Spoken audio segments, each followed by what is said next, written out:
South Africa sees itself as a vital part of development of motorsport in Africa. That is the message from the CEO of Motorsport South Africa, Vic Maharaj, during a recent conversation with him. Hello and welcome to today's episode of Lights Out. This week we take a look at a conversation I had with Vic Maharaj, not only about the development of motorsport in Africa and South Africa's role in that, but also about the development of motorsport in South Africa and what is necessary for them to take the next steps. Then we also take a look at the stewards room, where we will discuss the penalties given and notoriously not given in Formula One over the past weekend at the British Grand Prix. Stay tuned, we'll be right back after this. Namibia is a land of movement, with waves that never stop reaching forward. Here, adventure is not something we search for. It is something we are born into. In every corner of this country, creativity rises, from artists, from athletes, from dreamers. And when the world comes to explore Namibia, they discover something extraordinary. Because when sport moves people, creativity moves ideas, and tourism moves the world toward us. Something powerful happens. A platform where movement meets imagination, where industries connect, where opportunity grows, where Namibia's next chapter begins. Welcome to the Creative Sport Tourism Expo. Exhibit, partner, experience. Creative Sport Tourism.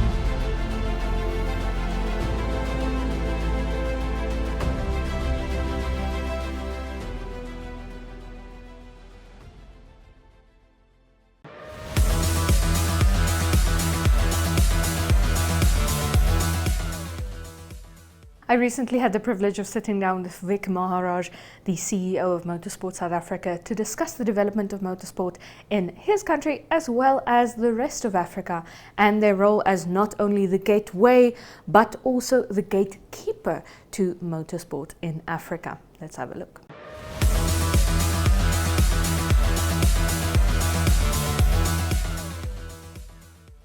We are at the Motorsport South Africa office with Motorsport South Africa's CEO, Vic Maharaj. How are you doing? Yeah, I'm fine. Thank you very much for allowing me to be on your show. It's so exciting to have you. I think so. Thank you very much for allowing us into your office to breathe the same air as you. It's not that really fun. So, Vic, there's been a very concerted effort from across Africa, and I think across motorsport on all levels, to develop the sport, not just in terms of women in motorsport, not just in terms of people of color in motorsport, but in general, sort of lowering the barrier for access. It was seen as a very elite sport and still is in some ways. And Motorsport South Africa is also putting a lot of work into kind of lowering that barrier for access. Tell me a little bit about that. Yeah, I think the important thing is to realize that motorsport is unfortunately an expensive sport. You cannot get away from it.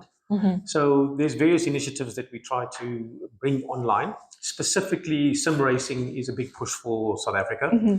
We instituted the MSA, we'll call it the FIA Formula 4 Championship for MSA, as well as the GT3 Championship. It's the first time ever we've done a national championship in that categories, to try and ensure that we get, can we say, good entries, good license sales, etc., which we have. Quite interestingly, I think the last GT3 race, we had about 30 entries, which is pretty cool.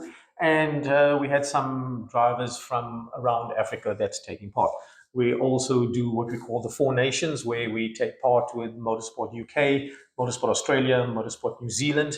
We have a team from South Africa that's involved in the sim racing initiatives. If you look in terms of normal or traditional motorsport, obviously karting is a big push for us. We have the 4-stroke karts as well as the normal 2-strokes. We've run the Africa Karting Cup as well, which then effectively is the breeding ground, as you probably are full aware, for all types of single-seater and main circuit 4-wheel drive cars and initiatives. And on top of that, the real push is to try and get international events into South Africa and into Africa as a whole, because when you have the international events, it inspires the young kids. It gives them something to aim for as an objective. The parents see it. The parents say, "Okay, that's pretty cool. I want to be involved in it. Or I want my kids to be involved in it." And then they start at the lower rungs of the ladder, which is karting. Mm-hmm. So South Africa holds a very unique position on the African continent in terms of motorsport. You know, South Africa is kind of seen as the gateway to the overseas motorsport competitions. And obviously, with that, Motorsport South Africa has to not be the gateway, but the gatekeeper to make sure that the quality that we export is of the utmost quality. How do you ensure that? Look, the important thing is that we have a lot of courses that we do on our portals, which are free for anyone, actually. So we've had a lot of African ASNs taking part in it. We encourage competitors to take part in it because obviously they need to understand the rules of the game, the rules of engagement. They need to understand the flags, which is also obviously a very important part of motorsport. And on top of that, they need to be able to race in close proximity. So as MSA South Africa, we don't issue licenses for the entire African continent. We issue for South Africa. However, we do not, or we encourage people from, or competitors from other African countries to come and race. We've got Namibia racing, we've got Namibian competitors racing, we've got Zimbabweans, we've got Mozambicans. So we have a broad representation. Our aim and focus is to try and get as many of our competitors overseas. Unfortunately, if you're concerned about the cost of racing on the African continent, the cost of racing in Europe or America or Australia is orders of magnitude bigger. So it really is, unfortunately, a situation where the parents or the sponsors who are ever involved can afford it, because it needs to be a sustainable model. Because if you go up overseas for 1 year and come back, you really achieve nothing. You have to really have the courage of your conviction and the financial muscle to be able to see it through as much as possible. And on top of that, I think from a South African perspective, we're very proud. On MotoGP side, we've got Brad Binder. In the W2RC, we've got Henk Latergan, Saud Variawa. And in terms of main circuit, we've got the Van der Linde brothers, Jordan Pepper. So I think we've got a broad representation, and hopefully it gives aspirational value to a lot of youngsters. I think it gives aspirational value to me, and I'm not even a driver. But tell me a little bit about how you view Motorsport South Africa in the context or wider context of Africa. You know, I think you've got one of the more developed ASNs here in South Africa as Motorsport South Africa, as opposed to, you know, the rest of the continent where there's, for the most part, not really much happening. How do you view your role? So we kind of see our role as providing guidance, not leadership, but guidance, mentorship, to try and develop officials, because without officials, you've got no motorsport. It's motorsport, although it's very expensive, the officials are mainly volunteers. Yes. So we've got to educate. We've got to try and set the officials up for success rather than failure, which comes through education. And then on top of that, we try and help the African ASNs when they reach out to us in terms of how to set up events, how to run events, how to make sure that public liability insurance is in place, what is required, and all those little building blocks. We've been doing it for quite a number of years. We've got a very well mature set of regulations, which is also available to any of the ASNs if they want to use our regulations. We don't charge them for anything for it, because it's a service that we would offer, because we want to develop the sport on the African continent. Yes, and looking at a lot of the other countries, I think in Namibia, for the size of our population, we have quite a developed ASN and motorsport scene almost. But the rest of Africa is, I think, still severely lagging behind. What do you think we're doing wrong? Or not doing wrong, but what step do you think we're missing in the rest of Africa in terms of developing motorsport? I think the issue comes down to resource, which is really financial. I think the various, can we say, like Kenya's got the WRC event, the Safari Rally, which is fantastic. But various of the other areas, countries need government involvement. We do have an FIA representation on the continent. So the FIA Vice President for Africa is a gentleman by the name of Rodrigo Rocha, who lives in Mozambique. We've got an Africa coordinator from the FIA. The FIA has made a lot of resource and skills available to Africa to develop. We as MSA have made ourselves available as well. So it really is that these various organizations need to reach out to us to say, listen, we need help with X or Y or Z. It's not our position to force ourselves onto any particular government or any particular country, but we're there. If they want to make use of us, we're available. As I said, in our training courses, a lot of African ASNs, which are the national sporting authorities, take part in our training webinars. Yes. So tell me a little bit about the FIA. You've now said, the FIA is instrumental in skills building, capacity building for an ASN like yourself. What role does the FIA play to you? The FIA guides. Like what you asked us, what would we provide to Africa? If we asked, similarly, that's what the FIA role. They're the international federation. They've got the knowledge base. They've got the institutional knowledge. They understand how to put on these magnificent international events, of which Formula One is the pinnacle. But in saying that, Africa is not only Formula One mad, we rallying mad, we rally raid mad. We drag racing mad. So effectively, all of that knowledge is available to us. We reach out, we ask, the FIA delivers. The FIA president, Mohammed bin Sulayem, has done a brilliant job to turn the organization around. So the FIA is on a good financial footing, which then benefits all the clubs from possibly applying for grants, because from a development of motorsport, the FIA makes grants available to its members, which are the clubs, which are the ASNs, to say, listen, I want to develop safety, or which basically could mean training of officials. I want to develop Motorsport in a Box, which is a nice initiative for grassroots motorsport from the FIA. I want to develop sim racing. So there's a lot of opportunity for the various ASNs, including MSA, that if we need the assistance, we ask, it's available. And if we need funding, we apply. Yes. So let me know if this is a bit too much of a curveball for you, but obviously you've now mentioned the FIA has a very good sense of how to put on a good motorsport spectacle, how to develop motorsport as they've done for years and years and years. But do you think the recipe for developing motorsport in Europe, in America and Australia can be replicated exactly the same way in Africa? Or do you think there are changes we might need to make to that recipe? No, definitely not. So if it's a full-on international event, you have to comply with international regulations. So you don't Africanize it. Because there's certain regulations for technical compliance, safety compliance, and competitive compliance. So you've got to comply with that. And unfortunately, that comes with a very high price tag. But if you then want to take regulations and implement it in Africa for, let's say, a national, regional, or club championship, you have to Africanize the regulations. I think I've made up a word there. But anyway, so what we do for our national karting championship is not adopt the FIA regulations. We make the regulations what are applicable to South Africa. Similarly for the Rally Raid Championship, similarly for our Rally Championship and our main circuit championships. We would love to comply in totality, but there's a big price tag that's associated with it. So we've got to make this, in my case, a South African solution for a South African problem. Yes.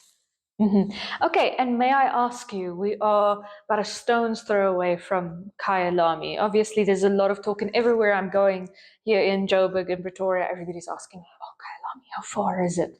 What's your view currently on the situation at Kyalami? Look, I think Kyalami is fantastic. It's, in my opinion, Africa's best racetrack and racing facility. It's world class. They're looking and pretty much a fair way down the path of getting their Grade 2 FIA certification. We've already conducted the Grade 2 inspection.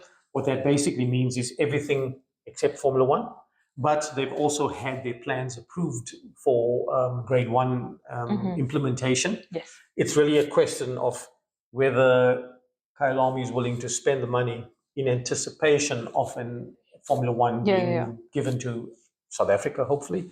But that's a commercial model that they have to agree on. They've complied so far with all the criteria from the FIA, and we, as the FIA's representative in the country, we facilitate that relationship. We've got an excellent relationship with Kyalami and its management. How could you not? I've just seen it. It's one of the most beautiful, it's like a work of art. I almost cried when I saw it. Yeah, no, it's fantastic. I think a lot of people don't realize the investment that's gone into Kyalami until you're there and you see it for yourself. Major. And I mean, as South Africans, we are proud of it. As MSA, we are proud of it. And good luck to them. So lastly, I want to ask you a little bit about challenges experienced in developing motorsport. You've now said you can't really get over that financial hurdle in motorsport. You can't really level the playing field as such without an immense struggle. But what are your other challenges in developing motorsport at your grassroots level? Look, the biggest challenge is always financial. I mean, you can't get around it. I think the reality is, in Africa and in South Africa as well, is that motorsport is seen as a niche sport. What do I mean by that? That means it's not in the same level, or not seen to be of the same level as rugby, soccer, cricket. Those are the three sort of main sports. So we're seen as a niche sport. I think if and when, let's not say if, let's say when Formula One comes to South Africa, that will then elevate motorsport into a more mainstream category, which then hopefully unlocks potential sponsorship income. A lot of the model in South Africa is not sponsored drives. They're not professional drivers. We say that we amateur sport at the moment with with certain competitive professional elements in it. So effectively, a lot of the funding of the racing in the country is done by affluent participants, or potentially parents who are paying for the kids racing. And that's generally the model that's worked for the past sort of 20 years, if not longer, in South Africa. And hopefully we can develop the sport to the extent where that sort of model changes. If we can get into a more sponsored model where industry money is available, like let's just say Australia, everyone compares South Africa to Australia. They have a very, very mature motorsport environment where I'm open to correction, but it rivals rugby in terms of sponsorship, in terms of live television, etc. A lot of our motorsport isn't live television. It's canned, it's recorded. A 26-minute show or a 52-minute is shown on Supersport. Like lights out. Not on Supersport, but So those are the sort of things that we deal with. I think over time it can change, but I think the model has to change. So tell me a little bit, in that comparison to Australia and the more corporate funded model, if that be, what's currently holding corporate back from getting involved with motorsport? Look, I think it's always a chicken and egg. Which one comes first? I think the reality of the situation is a lot of the sponsors want proof of concept before they invest, rather than taking that leap of faith of investing upfront. So it always is a situation where you want the live television, because the live television unlocks funds, because it's all about eyeballs. But to get onto live television is highly expensive, because you need OB units and all these sort of things. So very few, if not, I don't think really anyone could really afford to basically take that step. So it's going to need a complete rethink in terms of trying to sort of re-engineer this business model. But I think the important thing is first to get a self-sustaining motorsport environment, and over time you slowly build it up, and then you start. I always say baby steps. You learn to crawl before you walk, you learn to walk before you run. So I think we'll get there. But I think the real thing is we need international events on South African and African soil. We had the WRC in Kenya. We had the W2RC, which is the rally raid in Sun City. Was it last year? I can't even remember, or the year before. Anyway, so, and then we've got a lot of bike international events. So we've got Motocross Grand Prix coming this in June, July in somebody's getting a Grand Prix at least. And then we've got Roof of Africa, and then we've got World Supercross that's also coming. So I think the international events are slowly coming, which then brings a lot of new people to the sport. And once that sort of, can we call it, critical mass happens, then I think it will unlock the funds. The tipping point. So you've now mentioned, developing motorsports at grassroots level, financial issues, live streaming on TV, getting corporates on board with motorsport. What do you think is the next step? Like you said, baby steps. What is our next baby step for motorsport in South Africa? Look, I think the main thing is to increase the number of events for the promoters and the clubs. We need more events. In South Africa, we have about 372 events. So literally most weekends, we've got 4, 5, sometimes 10 events a weekend. So if we can start to get more events, then more eyeballs, more people, more we can try and get more spectators to the tracks. And then again, the big thing is to try and get more international events. The talk, there's next year W2RC is coming. Maybe at some point we can get a World Rally Championship. We had Formula E a couple of years back. Maybe get Formula E back. So I think once it just has to be one of those things. Keep the sport running, and then wait for those promoters who can get the international events and who can fund the international events on a sustainable model. So we don't get the events just for 1 year and then they never come back again. We want to have them for 3, 4, 5, 10 years, and then we're a destination on the motorsport calendar, and then we get international drivers coming in racing in South Africa, and then the best kept secret in Africa gets unlocked. So last question before I let you go. Obviously, I've said, Namibia is quite a strong country motorsport-wise for the size of it, but it's quite easy to run a tight ship when there's only 2 million people in your entire country. There's as many people in Soweto alone as there's in the entire Namibia. Whereas in South Africa, you're a lot bigger. You've said you can go up to 10 events on a weekend. There's solely just the breadth of the country from Cape Town all the way up to the northeast. What are your challenges in managing that breadth and that mass of motorsport and still running a tight ship in that? So actually, that's not a big issue for us. We've got about 13, 14 staff full-time, and they all work here. There's one lady based in Cape Town who runs our Cape Town office. So the institutional knowledge is very strong at MSA. Our coordinators do an excellent job in making sure that the calendar is properly populated. We make sure that because the biggest issue you got is if you've got 372 events, you've only got 52 weekends in a year. So how do you fit all of it in and make sure they don't clash, and make sure that the timekeepers are not having an issue because they've got 4 events for one person, and similarly for the officials. So we first got to make sure that the calendar is right. We've got to make sure that the rules and regulations are in, appoint the officials for the weekend, issue the regs. So it's almost, I wouldn't say a copy and paste, because because I was initially an engineer who designed racing cars. The day I started working at MSA, I was told that I would never be bored because every day is going to be different, which is a fact.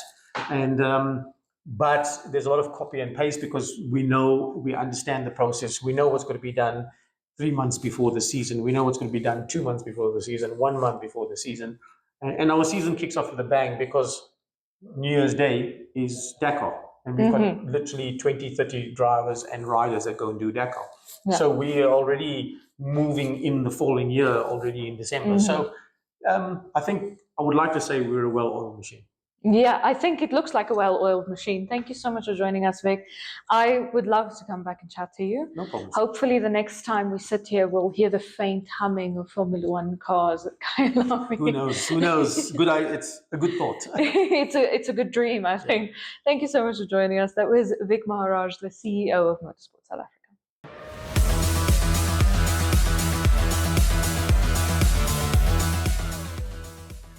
The FIA has issued an official statement regarding the safety car incident and the British Grand Prix at Silverstone ending under the safety car conditions. So fans currently have 2 different versions. The first being that unlapped cars hadn't fully completed unlapping themselves, and that one lap must be completed behind the safety car once all those cars have unlapped. And then the official statement from the FIA saying that the safety car in this lap notification was a technical error. But that's not the only technicality that went down at the Silverstone Grand Prix. Let's have a look. Starting off with car 44, Lewis Hamilton himself. This is pertaining to his jump start, quote-unquote jump start. He was given a 5-second time penalty, as we all know if you watch the race, given a 5-second time penalty. So this is in accordance with the FIA's F1 regulations article B.5.11.1, which specifically deals with the start and the starting procedure, with standing starts, with jump starts, with all kinds of starts. So this specific article and part of the regulations denotes specifically the point between the last red light, the 5th red light, and lights out, which is when the race obviously starts. So it says that during any standing start or standing start resumption, all cars must be A, stationary in their allocated grid position for the period after the final red light is illuminated and before the start signal is given, which is exactly when Lewis Hamilton moved. So if you read through that full document, eventually you will come to the steward's conclusion saying that the fact that the movement was limited, aka it was not a full force start by Lewis Hamilton, the fact that the movement was limited does not negate the infringement. So it raises those questions again about where do we draw the line? Do we let this jump start go just because he didn't leave the box, just because he didn't start the race in all earnest, or do we still give them the penalty? The stewards, as you can see, erred on the side of caution and still gave him that 5-second penalty. Now, moving on, we have, I believe, yes, again, Mr. Lewis Hamilton for a yellow flag infringement, or an alleged yellow flag infringement. So here he was merely reprimanded. This is his first reprimand for the season. So the stewards reviewed the evidence, including onboards, including all of the amounts of data that they have at their disposal, and found that evidence showed that there was no yellow light panel warning within Lewis Hamilton's immediate field of vision, that the yellow indication on the steering wheel displayed was only visible for a very short period, and thus obviously logic concludes that he couldn't have properly reacted, and thus no penalty was given. But like I say, he was reprimanded. Then that brings us to the end of the stewards' room. Lance Stroll was also noted multiple times, I believe 3 or 4 times, for leaving the track multiple times, but nothing really came of that. There are a number of other infringements as well that didn't really have very material outcomes on the race.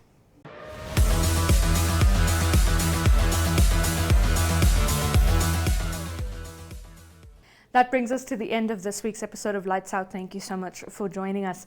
Remember that you can catch Lights Out every Friday at 5:30 on network television, DSTV 285 and GoTV 25, as well as oneup2.com.